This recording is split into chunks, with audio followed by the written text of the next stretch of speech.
What's up? It's me, ADRI.V, the go-getter, and I want to welcome you to the G-Code podcast. You see, this is a place you go to get the pretty, the ugly, and the grind to success. There's always a story to be told, and everything that glitter ain't gold. So understand this. There is no need for the cheat code when you got the G-Code. So get your notebooks and pens ready. It's time for us to get into it. Welcome to the G-Code.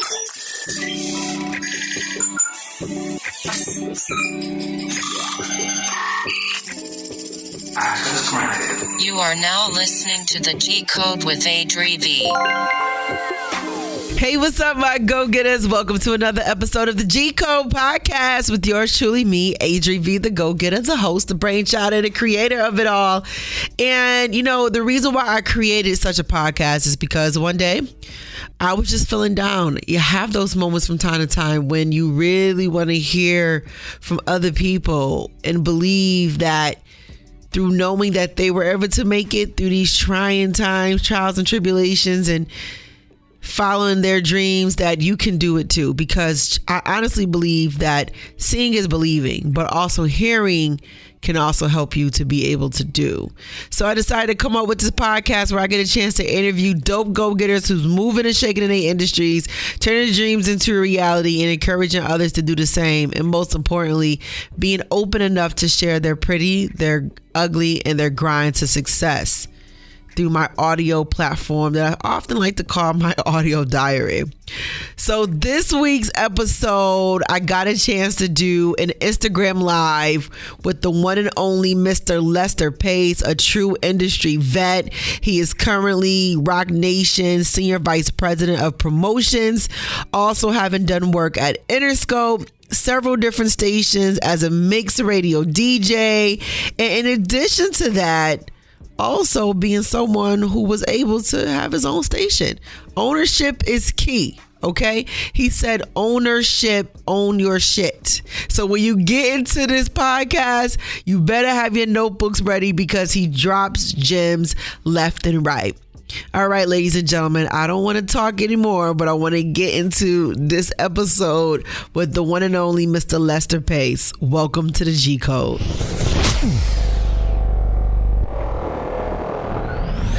Another day. Absolutely, Ski Praise. That's it. Hey, sorry. Hello. You gotta excuse me. I'm in the car. It's okay. It's okay. However you got to do it, I'm around. I apologize. I've been ripping and running today. But then I thought about an hour ago, like, oh my God, I got to do this thing. But I'm like, let me make sure I bring something waiting for you to hit me up. So I'm trying to get a better view of myself. I think that's a good view right there. Okay, how you doing? I am good. I am really good. One, thank you so much for giving me this time. I appreciate it. Hey, no problem. I love to give back. Absolutely, because listen, I'll tell you this. When the competition radio station came into play in Rochester, you know, you start doing your research on folks, like, who is these people? They coming in with all this force. And then you start diving into the folks. I said, oh, he's pretty interesting. And so at some point I was like, I have to get to know his story because I'm always intrigued by people who have a love for radio. And it's clear that you did because you decided to invest in one. So for those who and I encourage you to do it too. Yes. That's one of the goals. Hey, the more owners we have that are black, we can't control the voice unless well, I'll get into that later as we talk, but my whole thing is ownership. And I guess I can use profanity on here with us, but I ain't gonna go too deep. But my whole theory is ownership, own your ship, own your shit. You know what I'm saying? So that's the whole thing. So I tell people like that, we always talk about a voice and everything, but my whole thing is, if you don't control the media, it's like a lot of the media outlets, and you know, I don't want to be such a conspiracy theorist, but I believe that you never know who's controlling the people, what comes across the air. And you being in radio, you totally understand that certain things you're allowed to do. But if you want to do something now, the owners say you can't do it, you know? Yeah. And so it blew me away. Matter of fact, my wife yesterday, she gave me showed me a video from an old school guy. He was playing hip hop on the radio, and he rapped on the radio. And the owner can't tell, if you ever do that again, we're gonna fire you. Mm-hmm. But the fans liked it.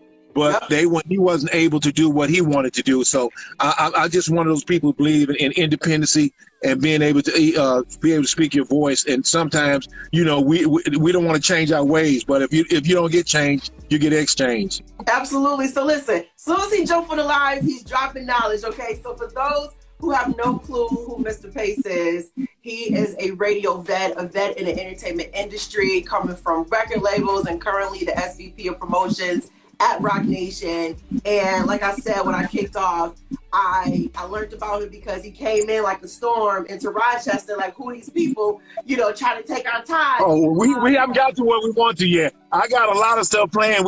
They just have marinated the way that I want to. They have. I'm a fan of competition, right? I feel like it's I love it, and it's necessary. But I'm also it only I don't mean to cut you off, but it only makes me and you better. You know what I'm saying? Absolutely. Yeah. So I was diving into your history, and I was like, I got to get to know him. So, what made you decide to step into radio and say, this is an area that I would like to explore? Well, just to start off, I started off in radio before I got to records. Mm-hmm. Okay. Going back, I was in Houston when I was in high school. Me and a friend, a few guys, we used to rap in high school. And then all of a sudden, one of my teachers in high school asked me, did I ever think about being a radio DJ? Because I used to do the morning announcements in high school. I was like, no, I never thought about that. So she took me on to this college in Houston called Texas Southern University, KTSU. Mm-hmm. They had a show on weekends from 10 in the morning to 2 a.m. called Kids Jam. So what they did, they allowed kids to come in and run the radio for those 4 hours. Wow. So kids, high school, and a couple of college people. So she turned me on that. So I ended up going to the radio station and pursuing it. Well, I didn't pursue it. I was at that time working at McDonald's. I'll leave McDonald's at 10 a.m. And then I'll go to the radio and be on the radio. And really at that time, when I first got there, watch what was basically going on. Wow. So what I did then, I end up one day having to run the board because the people who didn't show up. Music. So is that on my end? I had rap records from Sugar Hill to all the profile records, all those on my deck. So I started playing on the radio, and you know how that phone line ring from the program director. My program director named Pam Collins called and told me to take the hip hop, quit playing that hip hop, quit playing rap music. So at that point in time, I said, okay, we took it off. And then the next time, whenever I came on the air, I played rap music. She told me to take it off the air. So what ended up happening, we had a talk show in that segment called Be Yourself. And that show was on like from 12 to 1. It was an hour for the kids to express, it was a talk show about kids expressing the things that they're going on, pregnancy, all the kind of things that are going on in a teenager's life. So that one day we had to decide what people want to listen to, more hip hop or R&B. So, and that was the time when hip hop was just, I don't want to mean my age, but that's when hip hop was just coming to its infancy. So I end up, we voted and it blew up. I end up being on the radio, one of the pioneers of playing hip hop in Houston. Matter of fact, if you ever watch this documentary on Netflix called Hip Hop Evolution. Yep. Okay, they got one called The Southern Way. You see one segment when they talk about rappers and stuff like that, they'll say Lester Sir Pace. So I have people hit me up all the time. Lester Sir Pace, was that you? Wow. I'm like, yeah. Yes. I said, yeah, that was me. So I went there, and then from there, I did radio in Houston at a few radio stations. I got old. I was like, I don't want to be a DJ the rest of my life. I want to do something different. So at that time, a good friend of mine named Lil J, better known as James Prince, on Rap-A-Lot Records, called me one day and told me he thought I'd be good at doing radio marketing promotions. So I went to Rap-A-Lot Records, and I worked there for like 3 or 4 years, and then I left and went to Interscope. And then I went from Interscope, to started my own company doing independent marketing promotions, and then over to Roc Nation to where I'm at now. Wow. So transitioning from radio and going into working records and working for, you said Rap-A-Lot Records. What was that transition like? Because I feel like while you're on the radio, you're able to really articulate and develop and understand the concept of music, right? And of course, understand the artists and how we play the different records. So of course you had that back end. So what was that transition like, and what made you say, like you said, there's more you wanted to do, and you made this transition?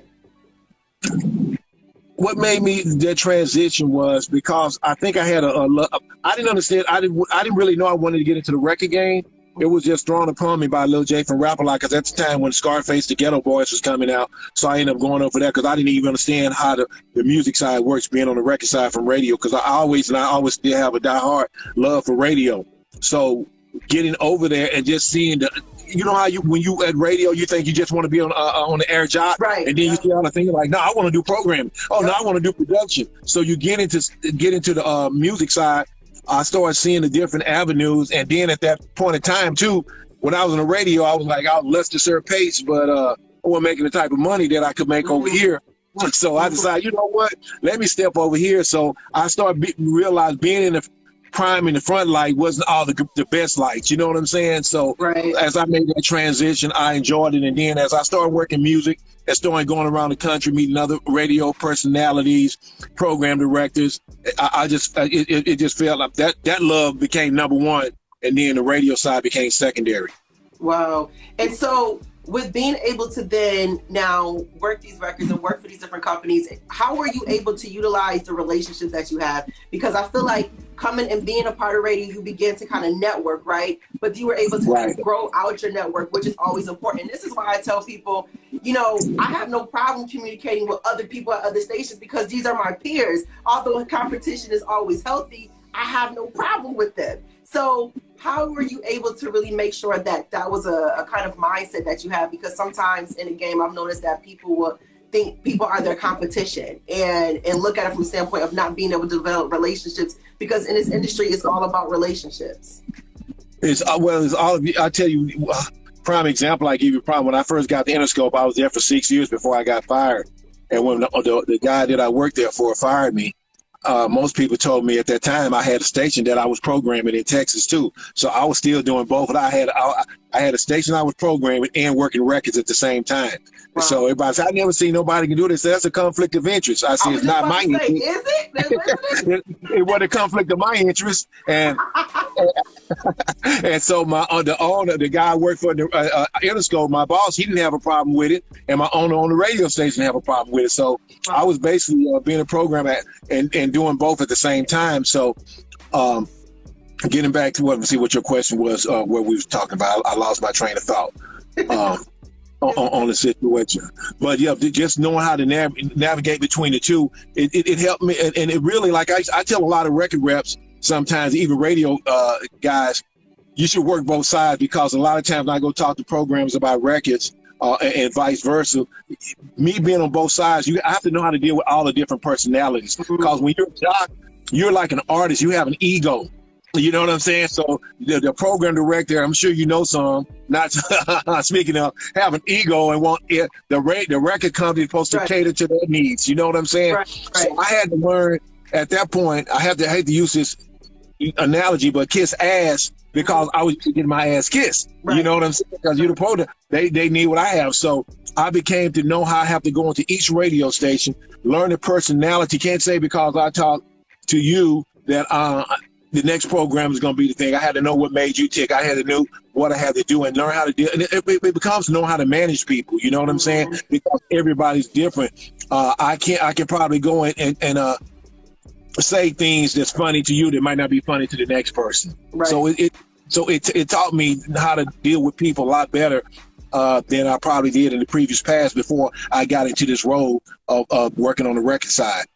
Wow. And so just even the other aspect of what I learned just being in different cities and different areas when it comes to the markets of radio, you know, you really can't program a station the same, and you really can't pitch an artist and the music the same way to each particular market. How were you able to, like you said, juggle that? You programming over here and then you're working the records over there. Like you said, it wasn't a conflict of your interest, but how were you able to still keep that line of integrity, that line of being able to be fair in that level? Because basically, man, I basically used the charts and seeing what was going on. And what I wanted to make sure is what I don't do is get my own personality or how I feel about a record, because music changed. When rap first came out, none of my program directors, when I got in radio, wanted to hear rap music. So I said, as I got older, or as I went on, I want to let people not decide my feelings about a project or music that people want to hear, and kind of let while you look at the chart, you kind of see what's hot and what's not hot, and then you kind of go from there. But even much so, I like the chance of giving jocks a chance to bring things to the table that may not be on the charts, that may be happening. So that way we kind of get a different sound of what we are, to not be like now, you go to East City, you hear the same basic things. It doesn't have its own, as I would say, like down south, we call it gumbo. You know what I'm saying? Its own mixture. You go to New Orleans, you're going to hear a different sound back in the day. You hear bounce. So when you went to a city, like where I'm from Houston, if you start hearing the screwed up music or those type of things, that was a Houston thing. So, and that's even going to Rochester. That's eventually what I want to do. I want to get to rock, because I always tell artists, people say, well, why this marketing high? Why New York's high? Because they don't, a lot of times the artists don't get the opportunity, because the radio station, to me, is the heartbeat of the city. So you have to give those artists an opportunity to come out. It might be something hot in Rochester. You never know. Right. You know what I'm saying? So, or whatever city that you're in. And each platform where the music is blown up, say like Atlanta, where I live at now. Atlanta's hot because the radio stations played Atlanta artists' music. Yes. That would have never been a T.I. There would never have been none of those big artists. If the radio station didn't play those artists and blow them up in that area, then it wouldn't have took off from there. So that's where I was, and that's why I've been able to, if you want to say, be able to juggle and not have such a high personality that what I say is right. You know what I'm saying? Mm-hmm. It's a beautiful aspect, because you get a chance to see it from both sides of being someone who was once on the radio as a personality, a DJ, a programmer, and then now from the other side of being someone who's being able to pitch records. So going from Rap a Lot to Interscope, because you were at Interscope for a very long time. Yeah, I was at Interscope for 15 years. Now, that's a rarity, because I feel like in radio, I watch people get fired all the time. And I'll be like, Lord, just allow my number don't get caught. I was good at what I did. I just put it like that. I make myself an asset. I try to most of the majority of the time. And even though being an asset, they still let you go. But one thing I've always done, and I put pass on anybody to listen, I've been one of those guys like a Jamaican man. I don't want to have one job, man. I got to have 3 or 4 jobs, man. So my motto is never drive a car without a spare tire. Wow. So no matter what job I have, I'm gonna have a spare tire, because that tire's gonna eventually go flat. So when it goes flat, what are you gonna do? You don't have a spare tire in the back. So I always make sure I have something else going on, even if it doesn't carry you over. It's something to keep your income, another income source growing. Wow. So making sure multiple streams of income, ladies and gentlemen. That's it. Having eggs in separate baskets, because one drop, still got another one over there. Okay, I think that's definitely key, because I feel like that's something we have to create our own stability in this industry of entertainment, because things are always flexing. And like even right now, currently, when we have this corona situation where people are quarantined and a lot of artists aren't able to do what they normally do, go on tours, going out for different events and being able to be paid for that. Like in your position, how are you now able to work with your artists and discuss with them about being creative during this time? Well, it's funny. We want to call the other day, so we're trying to come up with creative ideas on what for the artists do. Of course, the Instagram interviews and things of that nature. I got, matter of fact, this one artist that I manage, Jay Howell. He's been going on live, doing live concerts from in the house and everything like that, doing performances right there in the house to his fans. And really and truly, it has helped his fan base build. And what's happening right now, I like prime example, a lot of these shows probably won't start up to the next year. So a lot of artists, we got to find new ways to incorporate for artists to make money, because a lot of artists, that's how they made their money. Once they signed that deal, especially if they were a major label, once they signed their major deal, that big check they got, they probably won't see another check. No time soon. It could be years. So a lot of money they was making was from touring and merchandising. So now it's that we have to reinvent ourselves, and that's from everybody, even myself. I'm trying to find other ways now. How do I reinvent myself? What do? Do I find out how I can make make money by just using my computer sitting in my house, you know what I'm saying? Where it's doing some type of trading on stocks or whatever, just trying to do something different that you can do from your house now, you know what I'm saying? You don't have nobody on your back, say even some of my radio personalities. Right. A lot of them are broadcasting directly from their homes and stuff. Yeah. So now it's the time, once you do something, let me figure out something else that I can do, because this world is changing. And it's going to become where a lot of these jobs and some of these people might even bring people back to the office. We don't know what's going to go on. You know what I'm saying? So it's about and I think it's for everybody, not one person or not just one segment of the industry. From music, its overall business aspect, but from the music side, I mean, each day we doing a conference call. What do you call it? Zoom. Zoom. We on a Zoom call with 3 or 4 or 5 times a week, and so that's where it is now. And so just understanding that, and being someone who was able to branch out, like you created your own independent, I believe, your business, which was Set the Pace. Yeah, that's right. Setting the pace. That's right.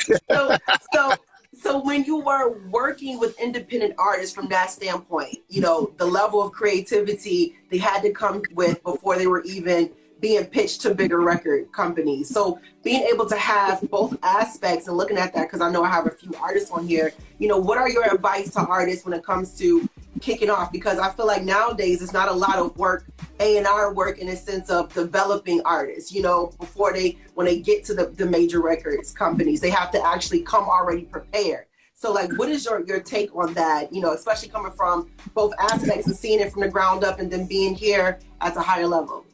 Well, I'll use an artist that I worked with that started off by the name of Yo Gotti.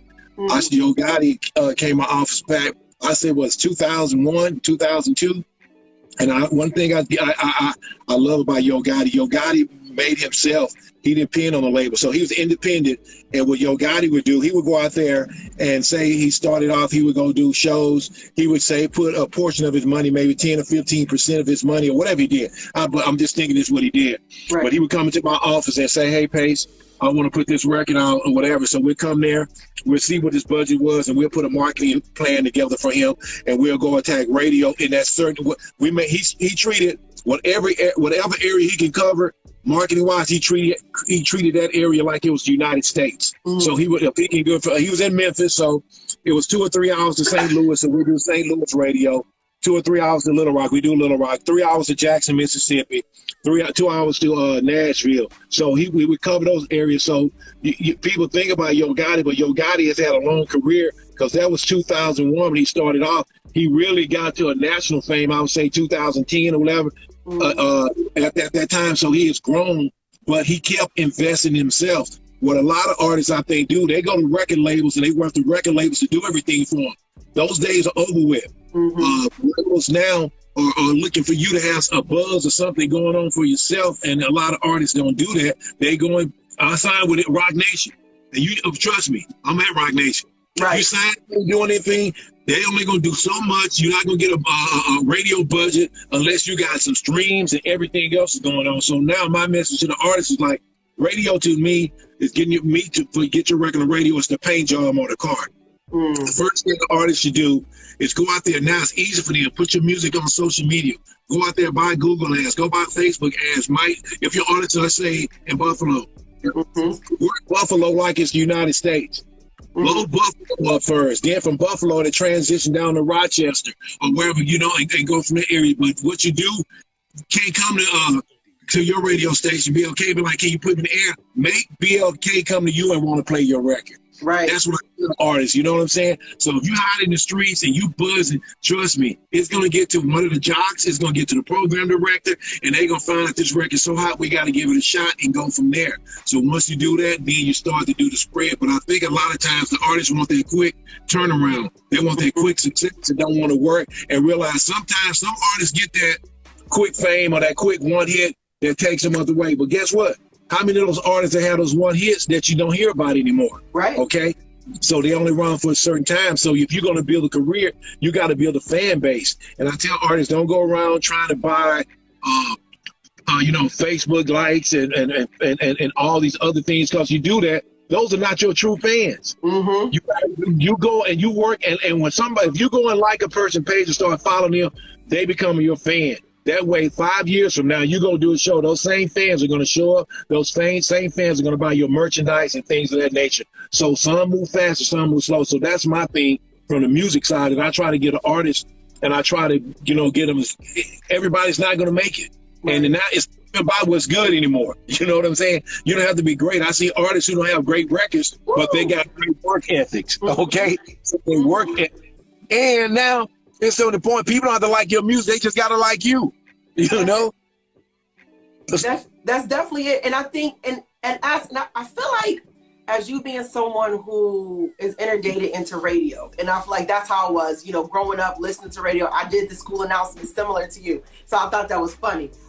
Right. How are you able to decipher between like your heart of knowing great music and then to decipher, like you said, of knowing, you aight for right now, folks may like you, but that ain't really it. Like, how do you juggle that appropriately? Like, with being able to encounter artists who, you sound like trash, and that's the reality of it. Well, the thing, I'm not A&R. I'm just marketing promotion. I don't sign them. I just promote them. So trust me, I work a lot of records, and I'll be like, wow, right. Okay, yeah. Okay. Mm-hmm. And so when working records, and I feel like, a shout out to a few folks on here I know that definitely do the same. What is your Lester Pace science to it? Because there's a science to being able to get somebody, a program director, a DJ, a personality, to buy into this artist if we never even really heard it, and to really take a moment out the time to listen to this artist and to be like, okay, I'm feeling it. And like you said, I remember one time hearing a song and I wasn't really feeling the song, but I went and looked at the artist's social media and I was like, yo, how did you get 1 million followers? And then I started diving into their antics and what they're doing. So now I'm into their storyline, like you said. So, right. For you, it's just like, what is your science to getting people to buy in to the artist that you say? You're on the other side, you're doing promotion. How do you get folks to buy into that? Well, a lot of times we get an artist, I kind of do background on to find out what is it going to be the appeal to make you like this artist. If it's a female, she had that sex appeal that's going to make guys gravitate to her, or are women going to gravitate to her? You know what I'm saying? So a lot of times, artists to me is just not. You can go to church and find anybody who can sing. Right. Okay, so that, and then finding out all those things to do. Did you write your own music? Although you go try to figure out all the things about the artist, and like you say, find out your story, because everybody. Not everybody, but most times you got to have some type of story. But I got to feel like, what is your appeal that's going to make someone like you? And when I take a record of radio, all the programs are different. I'll use a prime example right now. We have a new Buju Banton record on Roc Nation that we're working. And so we got a record with him and John Legend. And we're working on the urban AC format. And I got a couple of programmers who don't want to play the record because they telling me that reggae doesn't work in that market. Mm-hmm. So now, as I continue to build a record on the chart, I'm trying to figure out, in the back of my mind, I know I got to go to these guys in a few weeks with another story. So the story that I told them last week is not going to work. So besides showing them chart position, I got to show them think of other things that I need to show them that they're personally going to like. Wow. About the artist. So it's trust me, it's different, because the same guy took a record to this week and he's my friend, may not play the next record I bring next week because he don't like it. So right. I got to try to come in and see whether I go in and do some type of promotion in that market, getting people, you just come up with various different things now, especially now with this new digital age of made by ads in that market and run things just in that market that people hear the record and they start calling the station asking about it. Right. And so, like, you speak about this digital age, right now a lot of things are coming to the forefront. We have the riots in Minnesota, the killing of Floyd. It's just, Ahmaud, Breonna, how do you feel like in this state that music plays a major, impact? Like, for me, radio is the original social media. So we have to utilize our voice and speak about these different components and things that's happening throughout. But when I think about even music and radio, how artists came together and spoke their piece, or even like the artists like Kendrick Lamar, who was able to speak about this is America, the current state of what's happening. How do you feel in regards to what artists should be doing at this moment, or do you feel they should be doing anything to really voice their opinions and really, create some kind of mobilizing and direction? I think we like, if you notice on my Instagram page the other day, I put up a public enemy post. You know what I'm saying? And so I get people hit me up, oh, you got to vote. I say, first of all, it wasn't about me not voting. I said, it was said, I'm not part of any party. Okay, that's just me personally. I'm not a part of Democrats. I'm not a Republican. I just feel, to me personally, it's just like me saying, if I belong to one party, then they take my vote for granted. They feel that I'm going to go that way. So I understand the fact that Democrats, where the Ku Klux Klan started from. You know what I'm saying? Mm-hmm. And so so my thing is, I decided never to be a part of a group. Okay, because I call groups sheeple. Sheep follow people. I don't follow nobody. Wow. If I'm gonna make a decision, it's gonna be a decision based on my own. So that's why I like the back when we had the days of Public Enemy or Marvin Gaye, who was singing One Fight Away, but then after problems started happening in Vietnam and everything, and you watch the story, Barry Gordy and them didn't want to go that way, but he came out with What's Going On and brought those things on. So we miss those type of artists that have come out now and go what's going on to now. Just you can sing about things, but coming seeing things that are heartfelt that's going to touch your soul, and it kind of wake people up, because you're looking at era, and in that era of I guess what the early 70s when all this stuff was going on, you had a lot of militant stuff going on, and I just think now what we have to do is cool to go and protest, it's cool to go to those things, but I tell people my belief is it's economics. Yes. Okay, until we get money and be able to go and hire lobbyists in DC. It doesn't make any money. I tell people, you can take 1 million men in Washington, D.C. and hold up flags. Give me $1 million to go through the back door and find out how to make these laws change and everything like that. That's what's going to get it done. So if not, I feel our race is going to keep hurting, because that's what I'm not racist or anything. That's what the Jews do. The Asian people, they all got lobbyists in D.C. working for them to get some of the things they want to get changed. And that's the only way I think that we're going to make change. Absolutely. And I think change also comes from the aspect of what you talked about earlier on before we got dived into ownership. You know, like you said, ownership. Yeah, exactly. And kind of let's to get back to that. You know, you've been on the radio, DJ, rap a lot, Interscope. Now you're with Roc Nation, but before Roc Nation happened, you kicked off the station in Rochester. Why did you think that was important, of something that you had to do? You know, from being someone who got their start in radio and decided to dive into it fully with ownership in it. You know, what made you say, you know, this is something I want to do and have to do? Well, I've always, when I started radio, I always wanted to say I want to own my own radio station.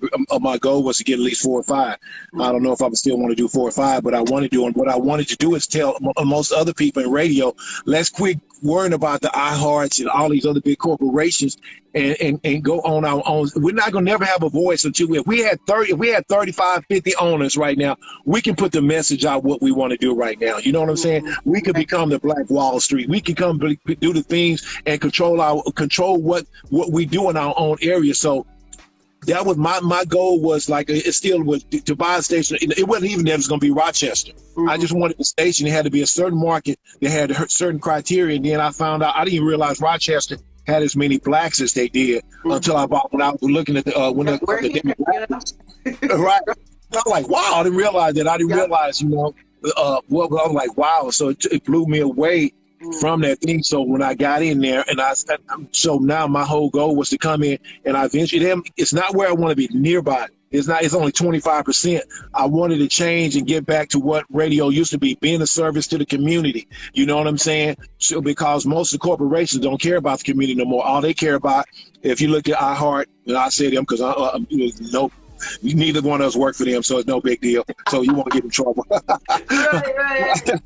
But stations like those, they only care about, you know, their national buys and everything. They really don't care nothing about the community. I mean, I got friends at iHeart right now that have lost their jobs, and they were only making $8 per hour or whatever they were making. You know what I'm saying? So I want to get back and try to get back community and just try to build, and then encourage other people to get radio stations. And now we all can come together as a voice, as one, as Black ownership, and build from there.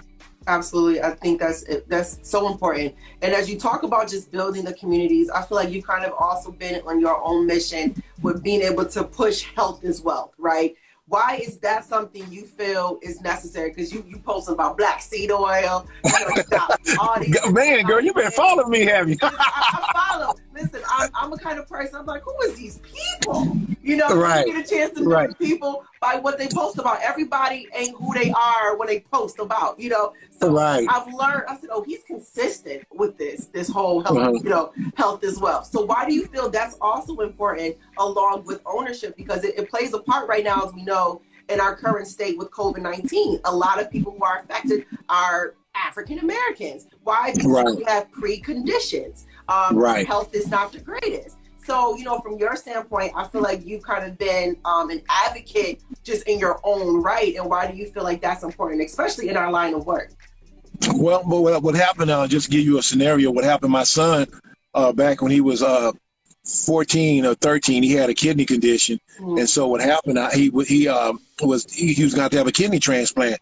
So this lady told me about a doctor, holistic doctor, which I didn't know what holistic doctors was. So I took him down to Birmingham, Alabama, and I found this holistic doctor, and he ran these different tests, natural tests, and he told my son that sugar is a poison, and it was affecting him, so to stay away from sugar. So my son took some of the herbs and took the test from the doctor, and that was the first time the doctor asked, what did he do? His kidney functions got better. So I tried to get my son to stay on it, but he was young then. He still ended up having to have a kidney transplant. So at that time, I asked myself, I was like, man, how did the medical society get started? So I went and did my own research and found out about this thing called the Flexner Report, and found out that how the American Medical Association got started.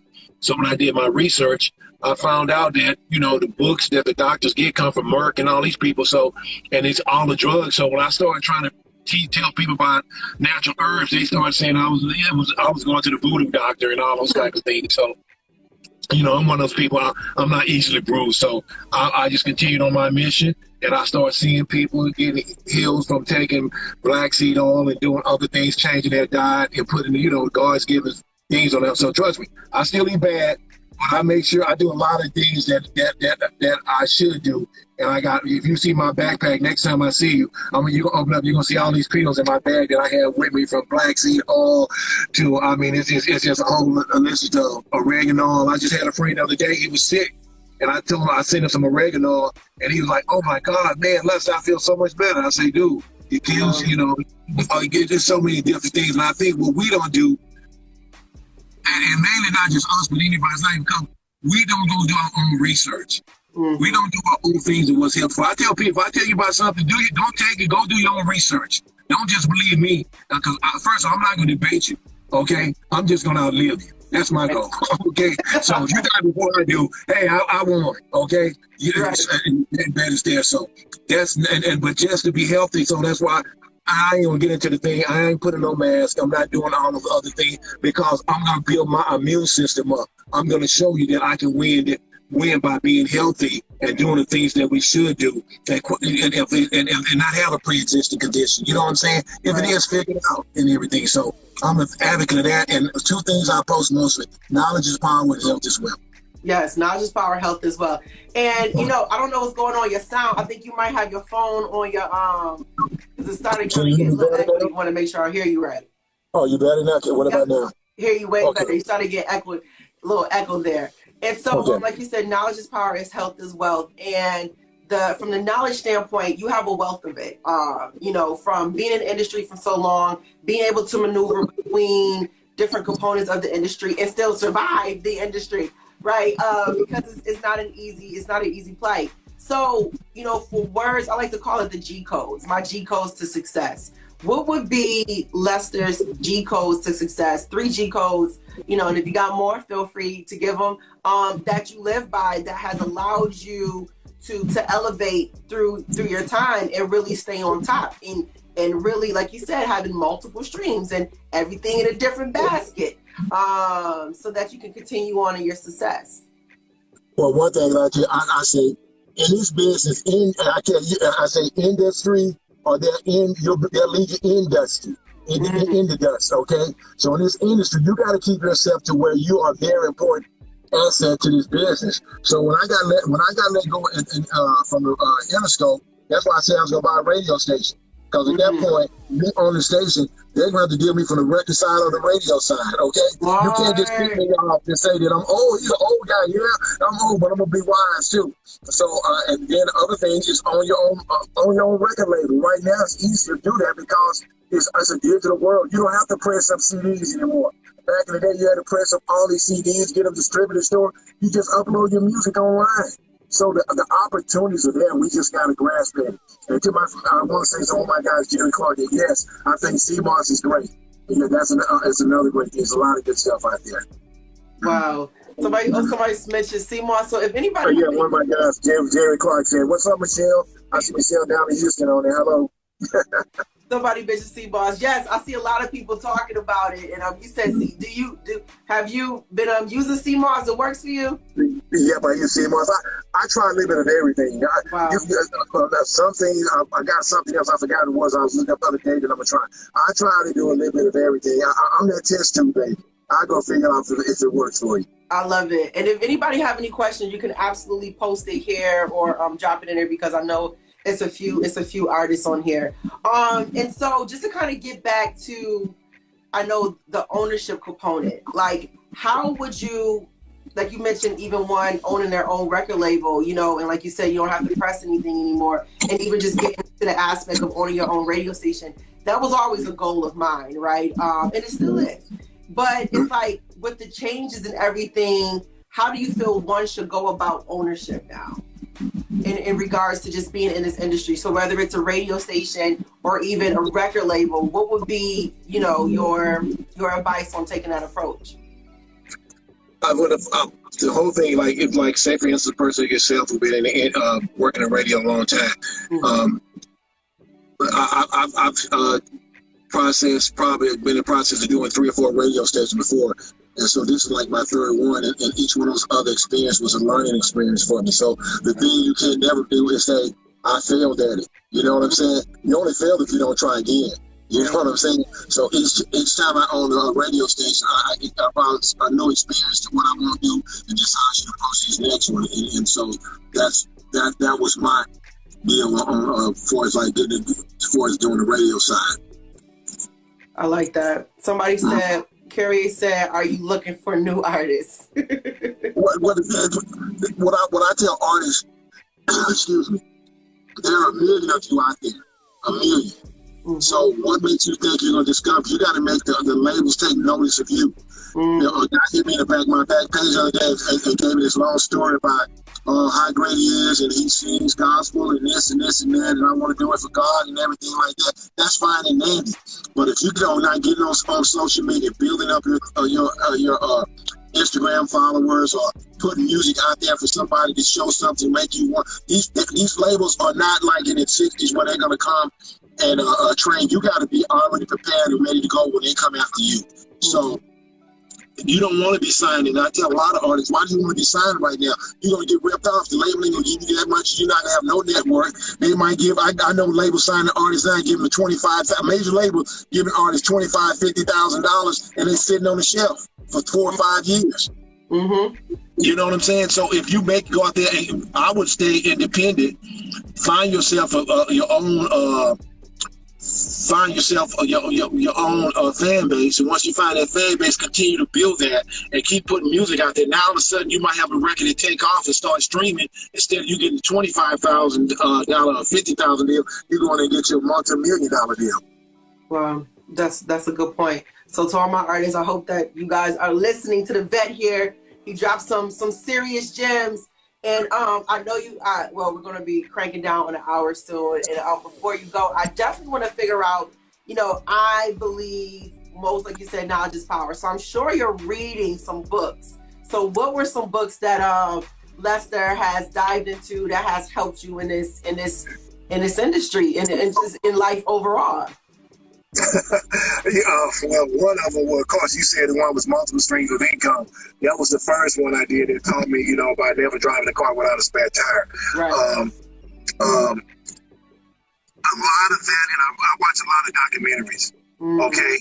So, a lot of times I get tired of reading, so I go and watch a lot of documentaries. And when I'm on, I'll fall asleep watching YouTube, listening to the documentaries. And then when I come back and do it, just do a lot of research of my own. Once I get something, I go, especially on the health side and the knowledge side. So what prime example, I tell people, even when it comes to the information, if you only get your information from one source, say for instance, prime example, a lot of people say, I listen to CNN, I don't listen to Fox. A lot of people say, I listen to Fox, I don't listen to CNN. Well, to me, you're not really being informed, because you have to listen to both sides of the story to make an informed decision. If you don't know, it's like somebody, if you only heard one side, you don't know what the other side is. And so then from there, I take information and I have a lot of independent people that I follow who are biased on stuff on YouTube or whatever. So I have my own people that I follow, and I listen to all 3 stories, and I'm like, okay, now I use my guard intuition to tell me what makes sense, and then I'll go from there. Absolutely. Someone said, name some of the documentaries. Hey, well, the first one I watched that blew me away was Zeitgeist. What is it? I can't hear you. Your phone is like doing something. I'm sorry. I said the first one I watched was when a lot of stuff happened back in 2000 with Zeitgeist. You know what I'm saying? So I started watching those, and then a lot of stuff dealing with the Black Wall Street documentary. Mm-hmm. So it's things that they never taught us that I went back and I had to go. I re-educated myself to what was true because I felt like a lot of things I've been taught. I don't know everybody else, but were lies. So now I had to re-educate myself. I'm like, oh, okay, this is how this happened, you know. So then I started looking at things about health and I'm trying to think like Dr. Savy. I was following him. A lot of his videos and stuff and seeing what he had to say about health. So I'm both sides for his knowledge because I'm like,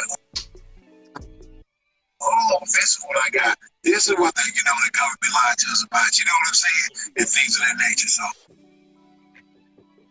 absolutely. Well, listen, I appreciate that because sometimes what I've realized, even going to college, they lied. A lot of these folks lied.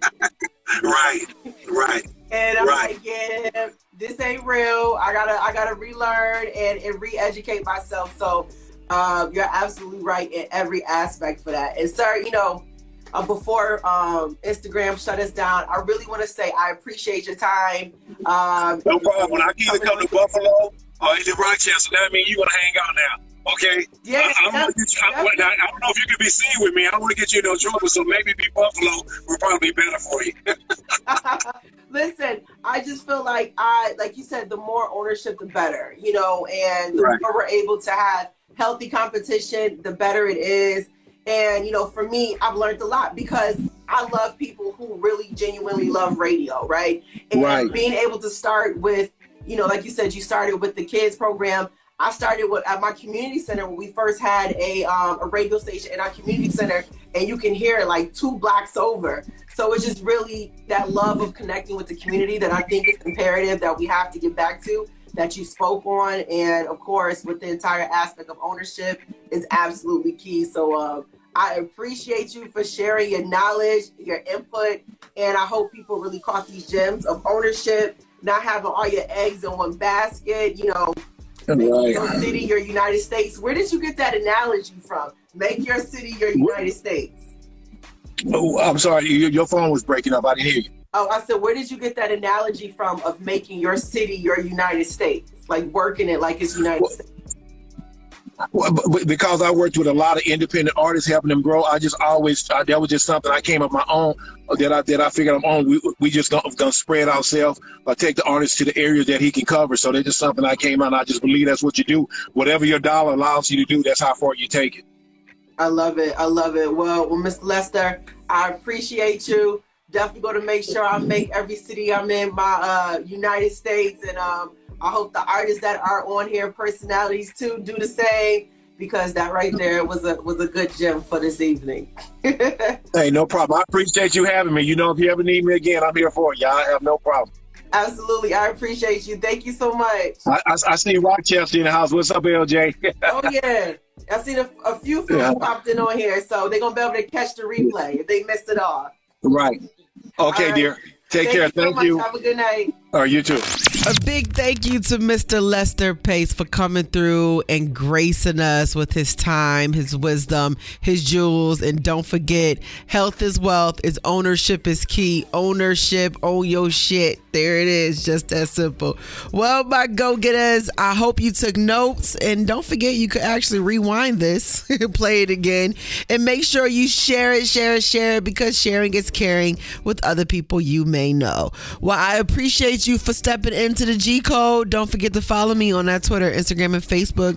Snapping on Snapchat too at all things ADRI.V the Go Getter. That's A to the D, R to the I-V, THEGOGETTA. And in true fashion, thank you so much for listening to the G Code.